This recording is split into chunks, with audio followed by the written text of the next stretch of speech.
গতকালকে বাংলাদেশ বনাম আফগানিস্তান প্রথম ওডিআই খেলা হইলো।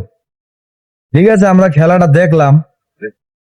খেলাটার স্কোয়াডের প্লেয়ার যা ছিল সবই ঠিক আছে, কিন্তু আমার একটা জায়গায় মানে একটা ডাউট, যেটা আমি মাইনে নিতে পারলাম না। যেখানে মনে করেন যে আমাগো শান্ত মামায়, ওই মোস মামায় আর কি, মোস মামা, শান্ত মামা, তাকে দলে রাখা হয়েছে। কারণ তারে দলে কিভাবে কোন ভিত্তিতে রাখা হইলো আমি বুঝলাম না। না, ঘটনা হইলো না, এটা হইতে পারে যে মনে করেন যে কিছুদিন আগেই তো সে বাংলাদেশের 3 ফরম্যাটের ক্যাপ্টেন আছে, একটা মান সম্মান আছে না, একটা মান সম্মানের দিকটা চাইয়াও তারে মনে হয় দলে রাখা হয়েছে। এখন সে সে মান সম্মানটা রাখতে পারে নাই, তার আস্থার যে প্রতিদানটা সেটা সে দিতে পারে নাই।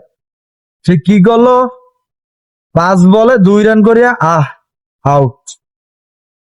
বুঝতে পারছেন বিষয়টা? মানে সবার থেকে কম রান, মানে এটা তার রেকর্ডে আছে, এটা তার রেকর্ডে আছে। সেটা সে চাইলেও মানে সে এটা থেকে বেরোই আসতে পারবে না, ভাঙতে পারবে না। একটা দুর্বল পুরুষের যতটুকু সময় না লাগে, মনে করেন যে শান্ত মামার হেড থেকেও কম সময় লাগে, মাঠে নামে শুরু করে আউট, যায় কোথায়, প্যাভিলিয়নের দিক। এটা হইলো কিছু? হ্যাঁ, এটা হইলো? এভাবে যে মোষ মোরাইয়া, এত বড় বড় কতটি মোষ রাখিয়া কোনো লাভ হইলো? আর মোষ মামা